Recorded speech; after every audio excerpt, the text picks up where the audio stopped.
SalesPOP Online Sales Magazine and Pipeliner CRM. And today I'm joined by James Muir, who is the author of The Perfect Close. Hey, James. Hey, thanks for having me on. Yeah, and let's face it, perfect close. Who doesn't want to hear about that? The bane of every salesperson's life, you know, is closing. So, James, what's different about your approach to closing a sale? You know, the big difference is just that it's non-confrontational. It's no pressure. Most people, an interesting statistic is that 60 to 90% of all sales encounters end with no close or advance happening at all. And what's causing that is that people have learned these manipulative closes over the years, right? The alternate choice close. I mean, there's a million. I have a whole shelf over here of these kind of closes. But basically, people don't feel comfortable with them. And so the net effect is they just don't do anything, is the net effect. So what makes the perfect close perfect, so to speak, is that it's just two questions. It's totally non-confrontational. And every time we use it, we're either going to get an advance, that is, we'll kind of move the sale forward a little bit, or we'll end up getting a close, which is the most ideal scenario, right? Yeah, absolutely. So, I agree with you. I think that has been a phenomenon, particularly over the last number of years, where your biggest competitor is often no decision, right? And, Absolutely. And especially over the last number of years, since we had the financial crisis and budgets and all went away, that people are nervous about making a decision, right? A purchasing decision, it's nerve-wracking, especially in B2B, because it can have severe ramifications for you. It can be career-enhancing or career-limiting. So do you think enough salespeople take that into account when they're trying to, push for a close? Well, there's a couple different breeds. There's one breed that sort of is obtuse to that, and they just push. And then there's a whole nother breed, like I said, that they're just afraid they don't want to damage the relationship, so they're actually not really assertive enough.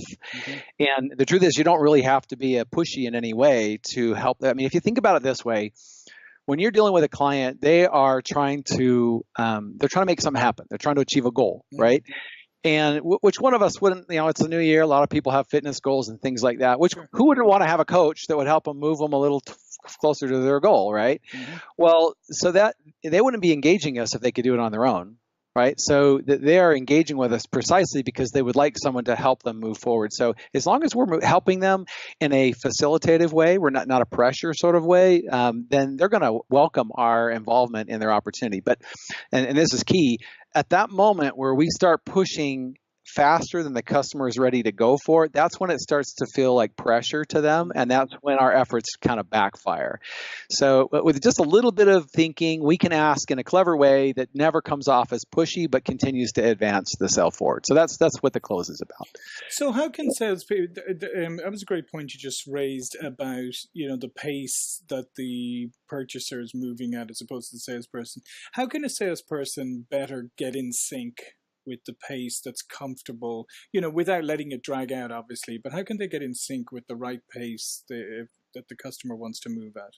Well, actually, if you ask the right way, and I'm happy to share it with your audience, mm-hmm. then you can actually go into this scenario almost clueless, and you can still move at the pace the customer is ready for. But maybe that's not ideal. Ideally, we would kind of know where the customer's at in the buying journey, and then we can know what a logical next step is for them to continue their journey forward. And so that's the best. That's ideal. Mm-hmm. But, as a manager, I've hired lots of guys, and they come from other industries, and so they don't always know what the buyer's buying process is. So if we ask using just kind of an ingeniously designed question, then we can move the sale forward even if you don't know. And the one thing that's nice about that is the salesperson themselves can kind of learn what the process is for the customer as they hear the responses, right, from the customer. Mm-hmm. So, I guess I'm teasing you, but the way to do it is there's basically two questions in the perfect close. The first question is, does it make sense to X? And maybe I should do this before I tell you all that is, it's kind of important that when we go into any interaction, we have some idea of what outcome is right. that we would like, right?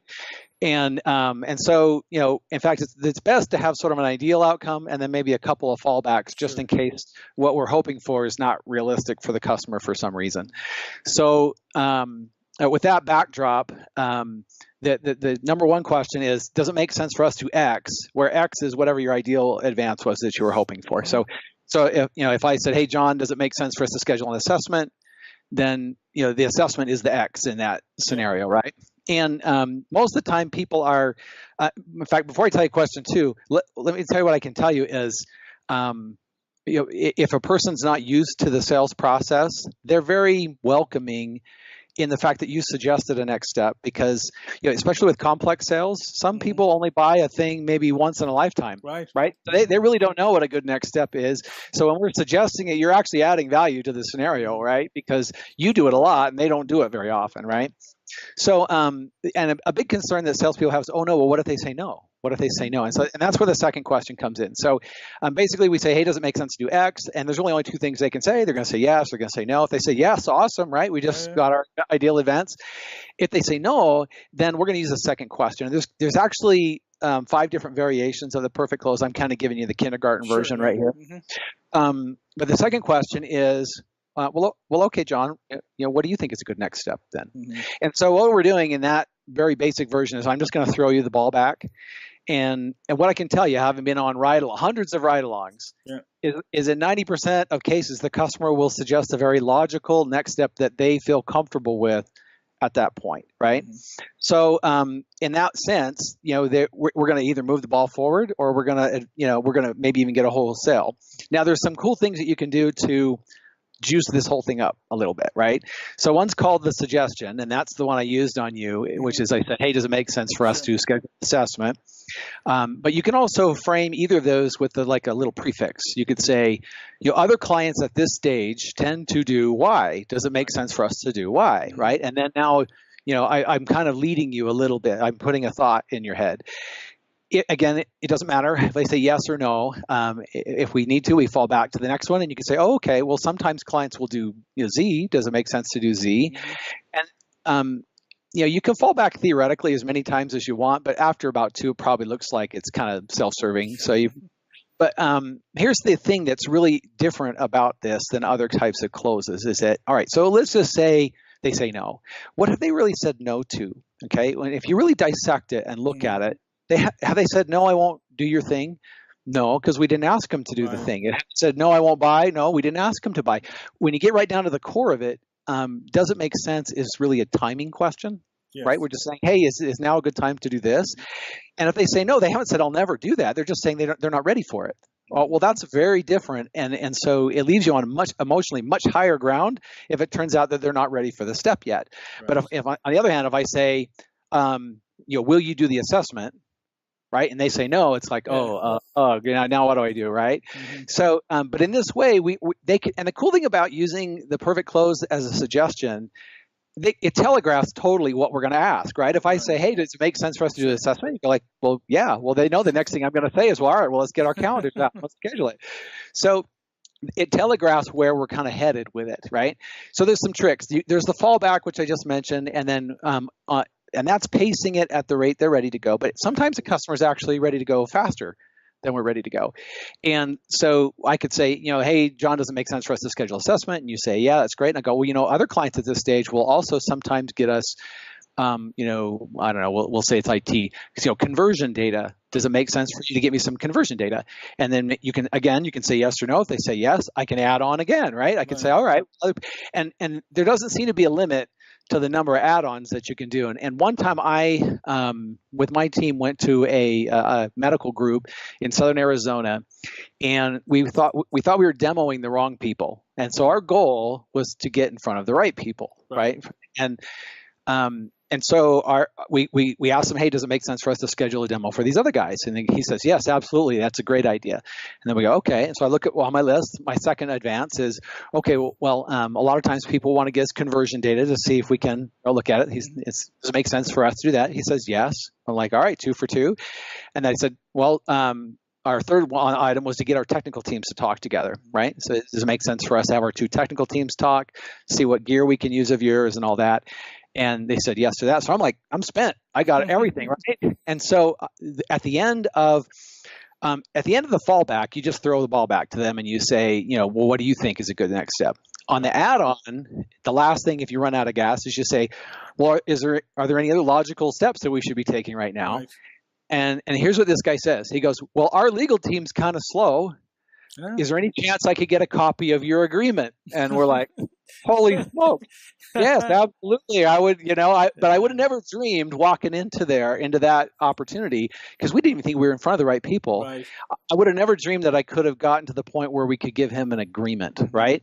And so that's a good example of why asking this way lets us either slow it down or speed it up without ever getting into this confrontational, pressury type of a conversation. Yeah. Right? What I really like about what you've outlined in the book and what you're talking about now is that idea of multiple outcomes, right? Because a lot of times, salespeople will go with one outcome in mind, right? And they'll be looking for one thing. And as you say, you're rarely going to get the one thing you're looking for, or get it in the form that you're looking for it, or get it that easily. So having those fallbacks, or as you say, on the plus side, having those add-ons is critical. So I guess it comes down to the more kind of call planning you do, or you invest in an opportunity, the more chance of success you have. Bingo, you nailed it. The planning is where it's at, right? Just a little bit of time before we go in. And so when I work with organizations, we spend a little bit of time thinking, all right, well, what are all the possible advances, all the little steps that could lead up to the big step? What are those? And then we actually catalog them. And then as they plan, they think, okay, what's a realistic, set of things that we could possibly ask for on this meeting? And we pick what's the best one, and then a couple alternatives. It's when you go in, and honestly, I've done so many workshops, I could tell you, if I ask a sales guy, well, what were you hoping to achieve with this meeting? 9 times out of 10, they'll tell you that it's going to close the sale. They think, and yet with a complex sale, honestly, it's only realistic to actually close, it could be the 8th or the 9th or the 10th step, right? It's really not realistic to expect in your initial meetings that you're going to close, right? But yet, if I ask a sales guy, that's 9 times out of 10, that's what they'll tell me that the meeting is going to end with, is something like that. Yeah. So, I mean, I guess then, part of it is, as you're saying right now, is, going too big in terms of, just going straight for the close, right, when they're not ready. Or alternatively is almost what you were saying, is going too small. Like you get your first advance or whatever it is you were looking for, and you leave it at that, as opposed to maybe, go for another one in an add-on and make your outcome better than it could have been, right? So it's that balance. Yeah, agreed. And I would just say, as a manager, right, as a hirer myself, and having new people get in the field who aren't comfortable with the process, what my experience is typically what's happening is if they don't really know a good way of asking, they don't ask, right? And so they'll walk out of the meeting with nothing, and then you're like, well, what happens next? What's the next step? And then what happens is you're no longer with the customer, and now they're trying to make a next step happen instead of making it happen with the customer. And it's pretty subtle, but it's really important, because our chances of advancing the sale are far better when we're face to face with the customer than after the fact, right? Yeah, well, because you think about it, I mean, the minute you leave the room or the call or whatever it is, or you get off the virtual meeting, life happens to the customer, right? You don't know, 2 minutes later, maybe their boss walks in with some issue or whatever, and now you're completely, have moved to the bottom of their list in terms of, so utilizing the time that you have with them is critical, because as you say, the follow-up is hard. It's hard to come back later and get their attention again. Big time. Go ahead. No, I was going to say, so that, so one of the issues is, and I'm sure this is an issue that, you work on people with, is that whole idea of asking, because what you just said is, if you don't ask, you don't get a no, right? You don't get anything, right? Yeah, but you certainly don't get a no, and you can at least say, well, at least I didn't get no because I never asked anything. That's playing. That's actually, the only resource salespeople have is their time. That's it. And so if you're just playing not to lose, well, then you're just wasting your time. You're going to end up a very unprofitable salesperson if all you do is go in and you're afraid to ask. So that's what we're hired for. I think some salespeople, a lot of people are under the perception that selling is like persuasion or it's like manipulation, but it really isn't. It's facilitating, it's coaching, it's helping the customer get to a goal, right? And that's something about your core values as an organization, pipeliner. specifically that I really harmonize with. I really like that about what you guys have in your, your value statement, and you got a whole document on it that I just really loved. But once you get that, you realize that you're not really hurting the customer by asking them to move forward, right? And then if we can, again, double that up by saying, well, there's a way to do it where it's not going to offend them. They're not going to feel pushed, right? Yeah. And then we essentially, we've taken all of the fear out of the, why people don't ask. And so usually, if people aren't asking, it's either they don't have the skill, they don't know what to say, or they don't have the will. That is, there's something inside of them that, maybe they're ashamed to be a salesperson would be the worst case scenario, but or they feel like they're being pushy. Yeah, but if you solve those two things, right, then you'll basically remove all the hesitancy or the reluctance that salespeople have when it comes to closing. Yeah, and it's interesting just that you mentioned about our core values. But one of the things that we're very dedicated to, certainly with SalesPOP as well, the online magazine, is that whole idea of helping salespeople to see themselves in a better light. Because there's been so much negative portrayal of salespeople, and as you say, oh, you're pushy or you're too salesy, and some salespeople have internalized this where they're almost apologetic for their job. Whereas, whereas what you said is exactly right. Is you're there as they have a problem, you have a solution, you're the facilitator, and if it makes sense, then that's they'll purchase that solution. And people win.